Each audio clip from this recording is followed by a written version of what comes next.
Hey everyone, welcome back to Elemental Cartomancy. Today I'm going to be filming a walkthrough of Stephen Bright's Spirit Within Tarot.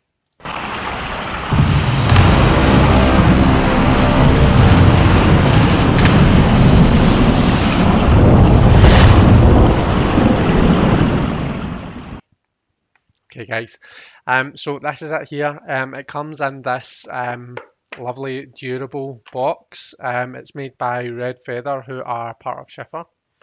It's a magnetic opening box.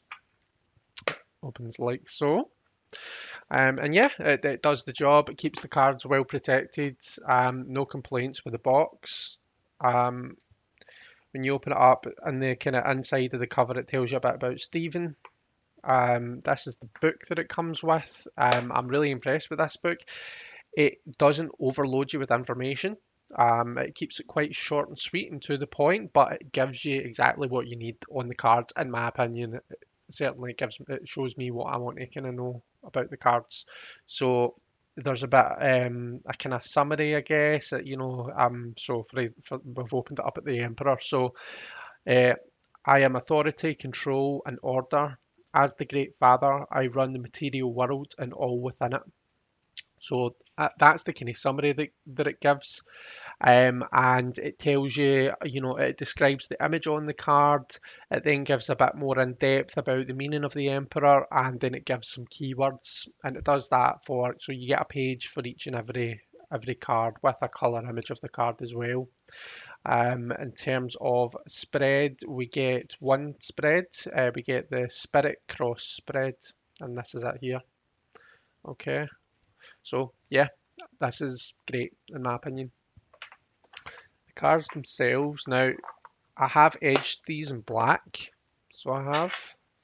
So just to show you what they look like, edged in black. They edged quite nicely. I did have to use go round after edging each one and use like a wee paper towel because the ink seeped a bit, but that's just part of edging the cards, isn't it? Um, yeah, so size-wise, if we compare it just to the usual Rider-Waite Smith, so a bit broader, but a bit shorter than your standard kind of tarot size. And they're a lovely size, so they're quite nice to hold in the hand. They're nice to shuffle. So yeah, I can't complain about the size. I think it's perfect. So let's just go through the cards. We've got the full. So quite standard imagery, but I like how the fool appears to be facing towards us, so facing along the edge of the cliff.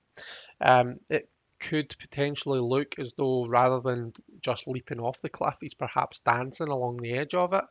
And I'm really into the fool as being this kind of a person who goes where others dare not, and that's because the fool doesn't have those preconceptions. He has no concept of like kind of social norms and what's socially acceptable and stuff like that.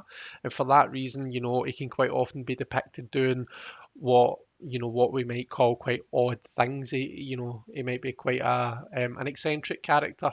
So for example, in the Deviant Moon Tarot deck, the Fool's depicted dancing through the streets in his nightwear. So I like this idea of, it's not just about, taking a leap. It's not just about diving into something new, but it's this idea of, whatever it is that the Fool is doing, he's throwing himself out there. He's putting himself out there because he doesn't care. He's got zero fucks to give, basically. Got the Magician. So you can see the art style of this deck. It's these silhouettes, and that's quite nice. That works quite nicely because it the deck therefore lends itself as quite a diverse deck. We're not seeing skin tones. We're kind of, you can kind of get a hint about gender, but then it can be androgynous. It doesn't need to be necessarily one or the other. So that's quite nice to see. Um, So yeah, the magician himself, he's got these four objects that he's levitating or juggling. Quite a standard magician, I think. These are the backs of the cards, by the way. So they're really nice. Got our high priestess, empress. I like this empress. I like the two dogs. We don't often see pets or animals in the empress card. And how I would interpret that is, it's this idea of training an animal, training a pet. You've got to, reinforce and kind of build up their positive behaviors, but at the same time, you have to, discipline the negative behaviors. Or maybe discipline's a harsh word for animal lovers, um, but you've got to preen those negative behaviours and kind of promote the positive behaviours, and it's the same kind of idea with the Empress. Like the growing the plant analogy. And the raising the kids analogy. You've got to kind of give them the encouragement and the love that they need to grow, but at the same time, when it comes to negative behaviours and discipline, you need to kind of cut those out of the equation. So in terms of the plant, you need to kind of cut off the dead bits in order for the plant to thrive. So it's not the kind of the pet owner kind of idea for me is quite a nice change. Got our emperor. It's quite a standard emperor. He looks as though you can't really tell anything about what clothes he's wearing. But just looking here, it looks as though he's potentially wearing kind of formal business wear or something like that. He's holding the Ankh, which is the Egyptian symbol of life. And you can see kind of people in the background here. So, people are looking up to this guy. People kind of admire him and follow him and want, he's kind of in charge of them. Got the Hierophant. Quite a nice, really nice card. It doesn't have the same kind of religious connotations for those of us that don't gel with that. We appear to see a teacher and two students out sitting on the grass and in nature and learning, kind of, just learning out in the sun, which seems quite nice. We do see some shadows. So for those of us that like to read into the kind of, the shadow aspects of the Hierophant, whilst passing down traditions, you pass down positive stuff, but you pass down the kind of corruption and the negative things as well. So yeah, if you like to kind of read that bit into it, then we can see really see the shadows in the grass there, and I suppose that kind of you can pull that from there. Lovers,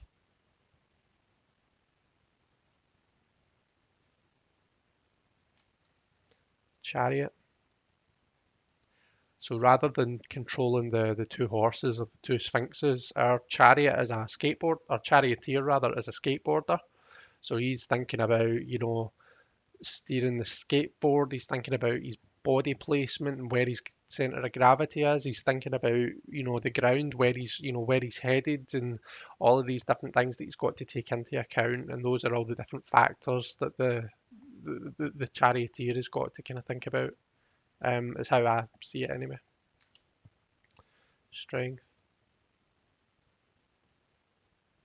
I think my table camera is a wee bit laggy, but I think it's doing the job for the moment anyway. The hermit. Just sitting in quiet contemplation. Wheel of Fortune.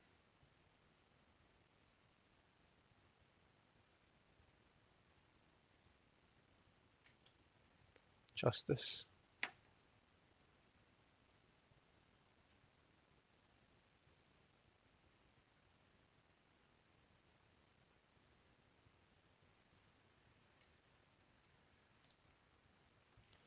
We've got the Hanged Man.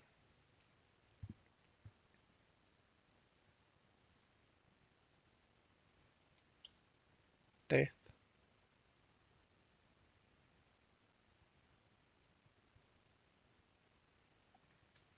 I love this Temperance card. So rather than seeing, the water being poured, sorry, my shadow was really showing up there, the water being poured from one picture to the other, we get this idea of the DJ who's got to blend the different tunes, the different beats and elements of music in order to create one fantastic, amazing tune. We get this kind of yin yang idea here with the background being blue and the disc being orange, and on this side the background is orange and the disc is blue. So this is an absolutely stunning card, and I love what Stephen has done here. The Devil, again, another beautiful card. The Devil is all about, for me anyway, um, it's about dependency, or it can be about dependency. It forces us to think about, who are we giving over our power to? Who are we really depending on? Um, and instinct as well. Quite often, when you're in that devil energy, you're driven by instinct and desire, and you're not really consciously thinking through, what are the consequences of my action. You're not thinking about that kind of cause and effect. Um, that's doesn't tend to be where the thought process is going, and we kind of get that from like the child and the baby. Babies are very much kind of creatures of instinct. Sorry, maybe people won't appreciate me referring to babies as creatures, but you know what I mean. Like they are very driven by instinct. So when a baby's kind of sad, it cries. When it's happy, it laughs. And it's about like, is it hungry? Does it need change? Does it need a sleep? You know, um, I've got nieces and nephews and stuff, so I love kids, and so I'm kind of used to um, dealing with that kind of side of kids just now. But yeah, and obviously, kind of babies as humans, our young are dependent on us for, as far as I'm aware, the longest of any mammal or animal, or at least one of the longest. So there's that to kind of take into account as well. Got the tower,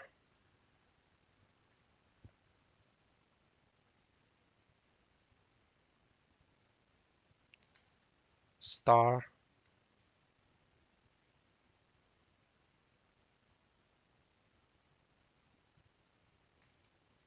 the moon,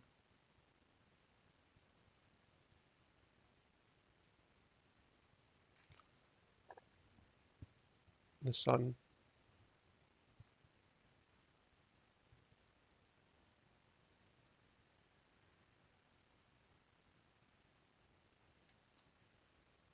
judgment,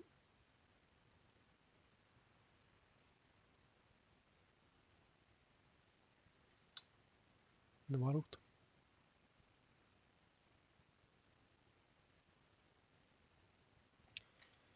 So those are our majors. So let's have a look at the minors then. So we've got the suit of wands first. We've got the ace of wands,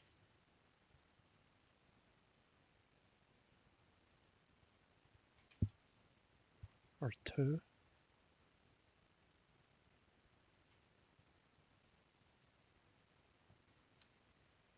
three,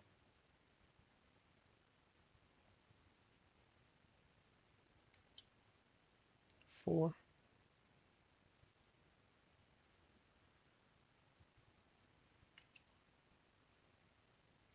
five,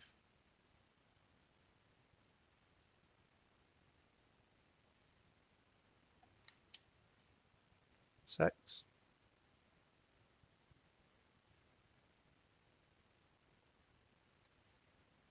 seven,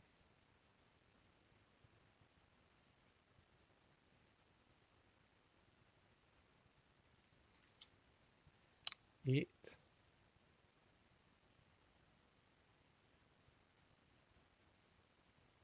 So this is quite different from the standard Rider-Waite Smith. We don't normally see any characters in the standard Eight of Wands, but here we have this character. Now the question is, are the wands coming towards him, or has he just set that in motion? The Nine of Wands,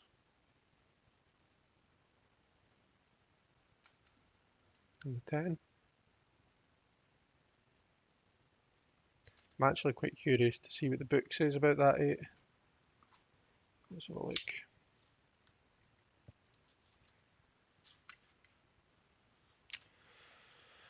So let's see, can you see this? Yeah.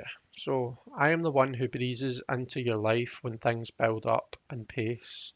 I can predict travel or relocation, but I will often suggest that it's time to hit the ground running. 8 wands fly through the air, ready to land. A man jumps with them, representing speed and movement. Situations gather speed now. This may be a welcome boost after a time of stagnation, but it could also suggest that life is up to its pace.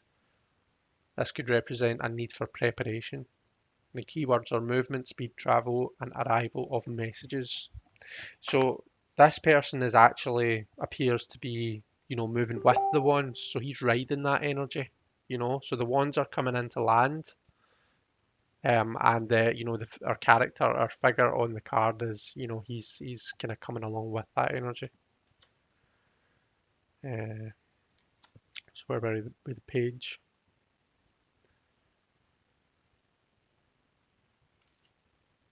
Got our knight.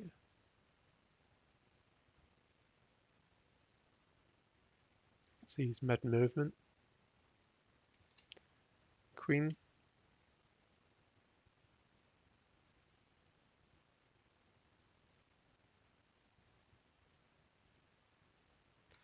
And our king.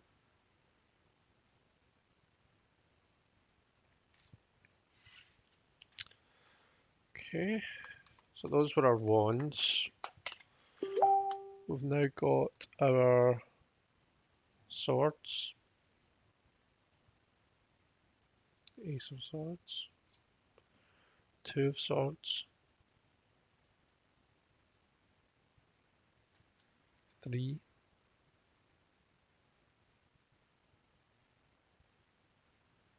So although it's been changed up a bit from the standard image, we still get the same connotations, It looks like it's a bandage or a plasters over the heart, and we've got the 3 swords. 4. So it looks like he's lying on the couch rather than the coffin or the sarcophagus that we normally kind of see. 5 of swords.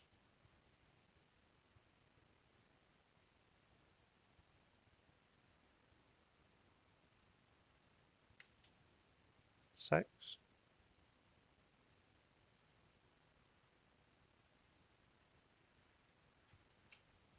Seven.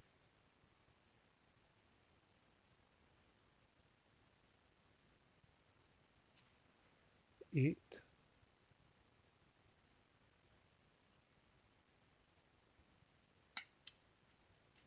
The 9.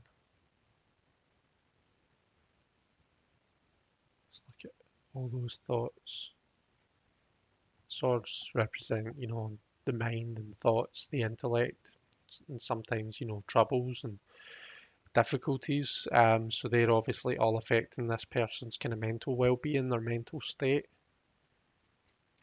And the 10. It's nice to see that the person's kind of up and they're moving. They're taking steps to move on past the pain. Got our Page of Swords.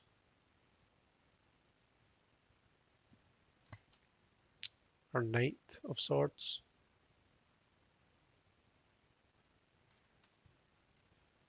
Queen of Swords. She's working on a laptop, very kind of contemporary, is that the word? Very modern. Queen of Swords. And King of Swords.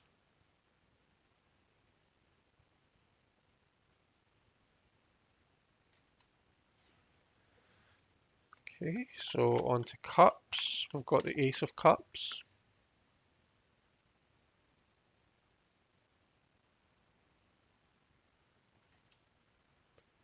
2 of Cups.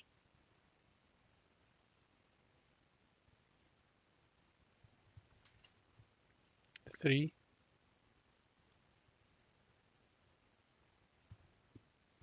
Seems like a fun party. 4. He's had enough to drink. 5 of cups. So what I quite like about this card is, so we've got the 3 cups here, that, are kind of silhouetted. And then we've got these 2 cups here that are like, it's almost like the negative of it, is blue, whereas the background, which is him, is the kind of silhouette. If that makes sense, I'm sure you know what I'm trying to point out. Um, but that's quite cool. So it is, I quite like that. And we have the bridge for those that like to see a bridge in the 5 of cups. 6.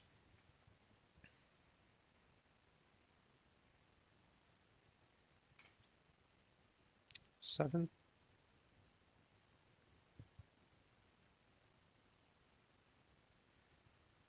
They're all very nighttime, aren't they? The cups. The 8.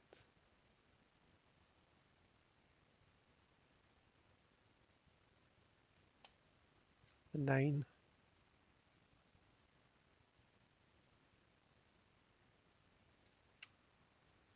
And the 10.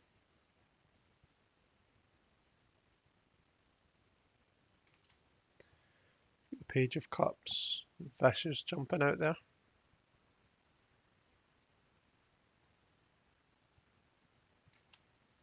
The Knight.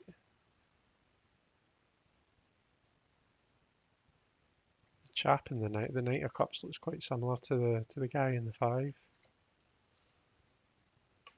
Wrong way, Chris.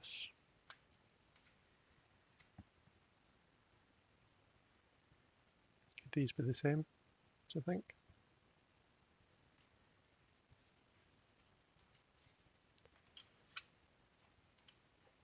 Queen.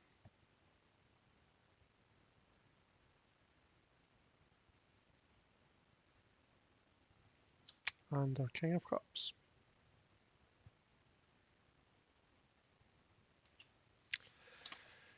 And last but not least, that leaves us with the Suit of Pentacles.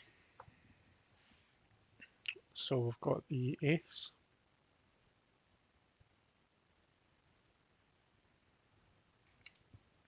2 of Pentacles,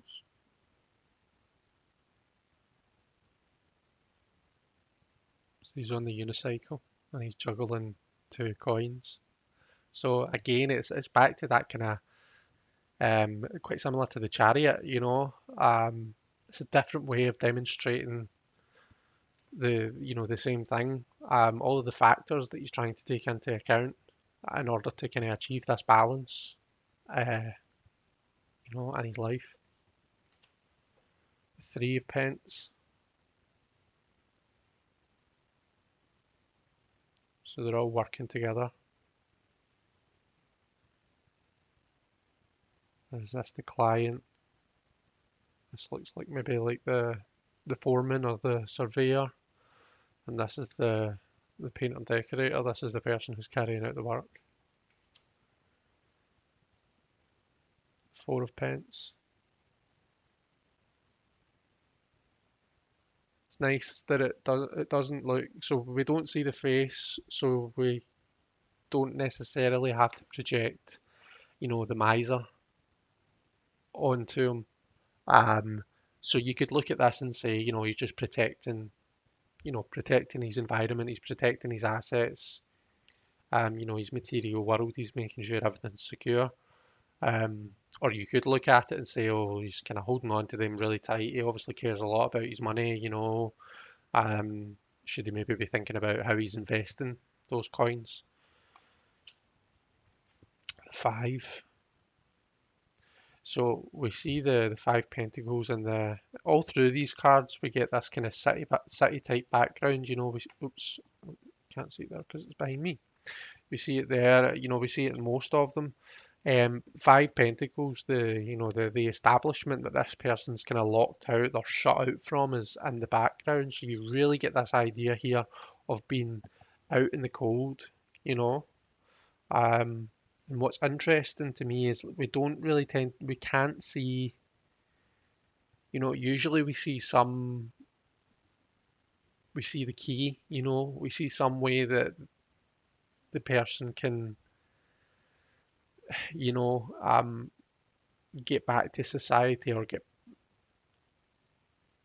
we see some way in which they can, they can come through the difficult time. Don't really, I'm not really seeing that there, at least not at the moment. I suppose he does appear to be kind of sitting where there's a light. So, the light shining, um, could could that be the window of opportunity that he needs? The shadow that he's looking at, it's not his shadow. That looks to be something completely different. It could just be that it's the intention of the shadow is just like a tree in the background or something. But from that, what I see there is, the way he's looking at the problem, he's seen it as much bigger than what it is. It's a much more deadly beast than what it actually is. 6,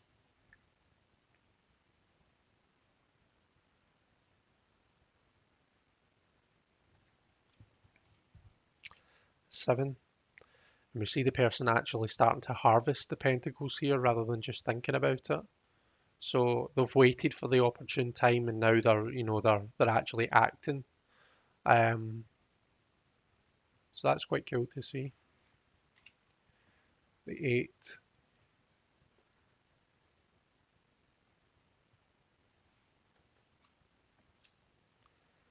9 of pentacles,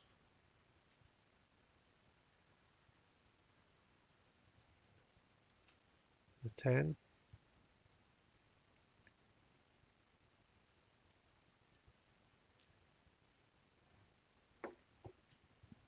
page,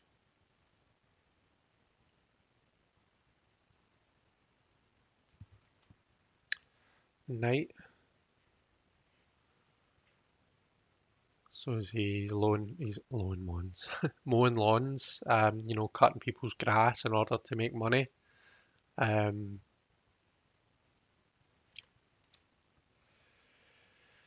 Queen of Pentacles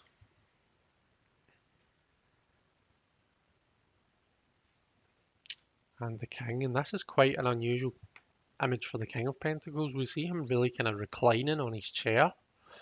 I mean, that to me looks like laziness, to be honest, and that's not something that I would normally associate with the King of Pents.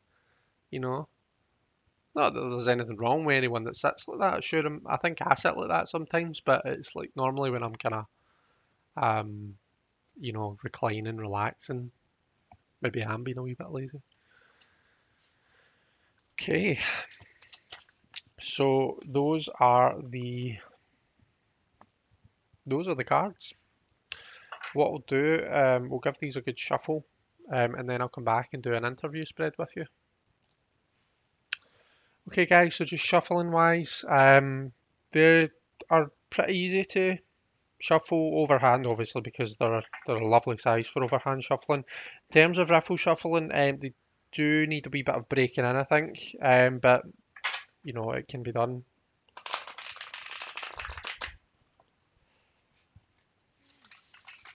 Probably will develop a bit of a bow, um, which is fine. That's just part and parcel of being a riffle shuffler, I guess, isn't it? And yeah, like I say, because of the size of them, they're quite nice. They fit in the hand quite nicely. So they're perfect for overhand shuffling. Okay, so let's do a wee interview with them then. Let's see. So 6 card interview spread that I always do. The first card is just tell me a bit about yourself. So we've got the Knight of Swords. So this would suggest that the deck is going to be quite, an intelligent, a force to be reckoned with as far as the mind is concerned. Really good at kind of adept at breaking down information, processing information, and coming up with, intelligent answers to questions. There's the potential that it's going to be quite an intellectual deck in terms of the kind of stuff that you're coming at it with. So very kind of down to earth. everyday kind of issues, things that need to be kind of worked out with the mind, things that need to be penetrated and understood. That's potentially the kind of thing that where this deck is going to excel.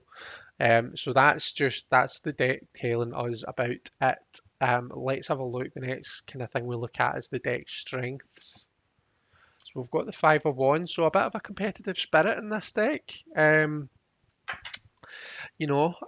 terms of, just that kind of fiery energy, just that kind of, when you're doing readings for people, maybe, or when I'm doing readings for people online and there's a lot kind of coming at it, I think this is saying, it can take the heat, it can take a lot of fire, and it doesn't mind, getting in and amongst it.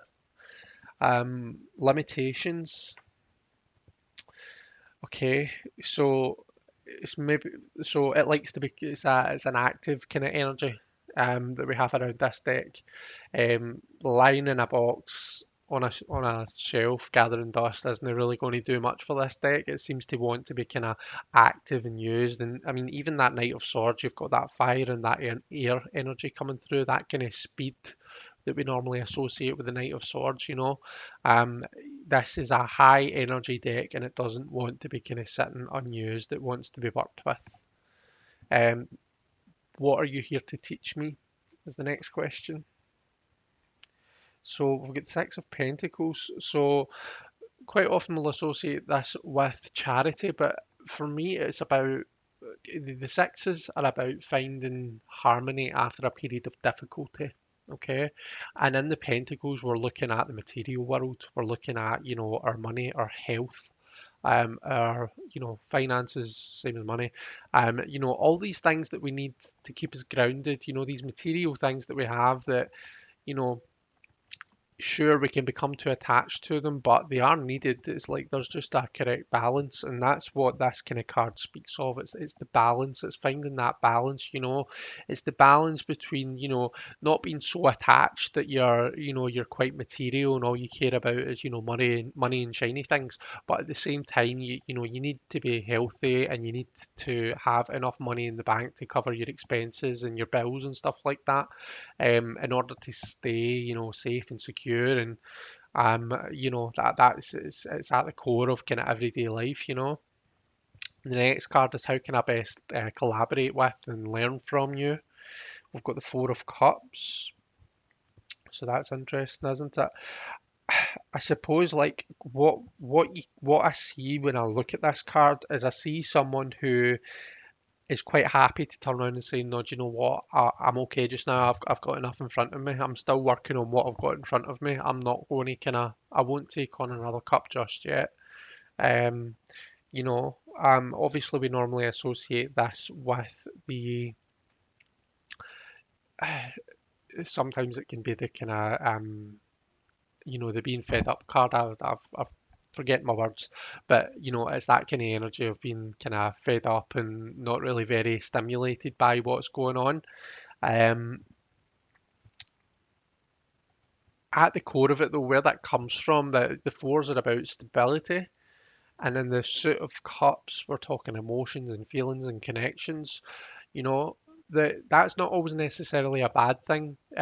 Being emotionally stable is something that we should, that we all kind of we're all striving for one way or another.